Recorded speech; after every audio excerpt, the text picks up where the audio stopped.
Every hour of every day, this government facility in Washington, D.C. turns paper into money.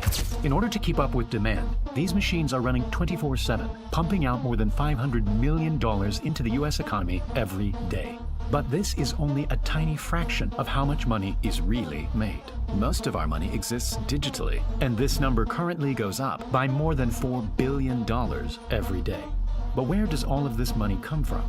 Before it ever reached your bank account, it changed hands countless times, passing through people, governments, and businesses, all after being simply typed into existence on a computer.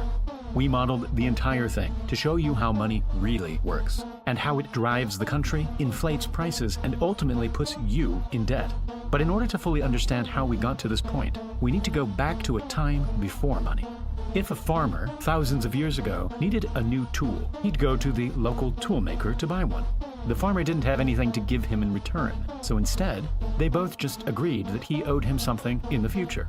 Because the toolmaker trusted the farmer, his promise of future value was an acceptable form of payment. Sure enough, 2 weeks later, the farmer came back and gave him some food from his farm.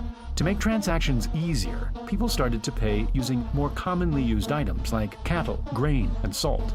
Everyone needed these things, but they were hard to come by, and that's what made them valuable. The farmer could now buy a tool and pay for it right away, using a precise amount of grain that seemed like a fair exchange. This made transactions quicker, and both parties would leave with something valuable to them. But eventually the demand for trade was too much, and paying with a random mix of bulky objects wasn't good enough. People eventually settled on using metal coins, like gold and silver, since they were small, extremely valuable, and would last forever, unlike cattle or grain. Suddenly, trade around the world opened up, and things were being bought and sold all the way from China to Europe. But traveling with so much gold became heavy and dangerous. This was when the whole idea of money started to change. In 17th century London, trusted goldsmiths started to take in people's gold coins, promising to look after them for a small fee. In return, they would give the customer a piece of paper, a promise note, that allowed them to retrieve their gold at any time. The key to this piece of paper was that the customer could go to any goldsmith in any town and claim back that exact amount of gold. The paper itself had no intrinsic value, but it became as good as gold.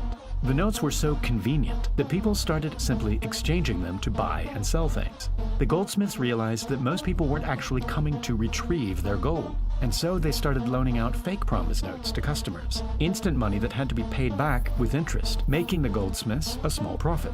This was fake money that didn't actually come out of their gold supply.